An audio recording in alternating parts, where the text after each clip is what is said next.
রাজধানী আগরতলার রানীপুকুরে তলিয়ে গেল এক কিশোর বলে দাবি প্রত্যক্ষদর্শী যুবকের। তলিয়ে যাওয়া কিশোরকে উদ্ধারের জন্য দীর্ঘ সময় ধরে পুকুরে তল্লাশি চালায় অগ্নি নির্বাপক দপ্তরের কর্মীরা।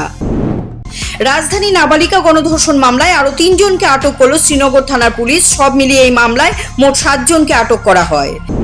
তেলিয়ামুড়া মহকুমার চাকমাঘাট এলাকায় খোয়াই নদীতে তলিয়ে যাওয়া যুবকের মৃতদেহ অবশেষে ভেসে উঠল। রবিবার সাপ্তাহিক ছুটির দিনে আগরতলা প্রেস ক্লাবের বার্ষিক সাধারণ সভা অনুষ্ঠিত হয়। আগরতলা প্রেস ক্লাবে বার্ষিক সাধারণ সভায় পরিচালন কমিটির খরচের হিসেব আগামী দিনের পরিকল্পনা তুলে ধরেন সদস্যদের সামনে। প্রয়াত 2 নেতা ভবানন্দ মজুমদার এবং প্রাক্তন কর্মচারী নেতা তথা সাংবাদিক দুলাল চক্রবর্তীর স্মৃতিতে স্মরণ সভার আয়োজন করে প্রদেশ কংগ্রেস। সম্পত্তির জন্য জন্মদাত্রী মায়ের উপর শারীরিক নির্যাতন চালাচ্ছে ছেলে, তাই বাধ্য হয়ে পুলিশের দ্বারস্থ অসহায় মা। এই ঘটনা রাজধানীর বনকুমারী এলাকায়।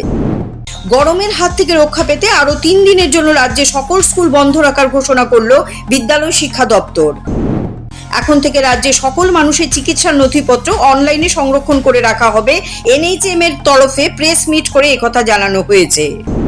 তলিয়ে যাওয়া কিশোরকে উদ্ধারের জন্য দীর্ঘ সময় ধরে পুকুরে তল্লাশি চালায় অগ্নি নির্বাপক দপ্তরের কর্মীরা।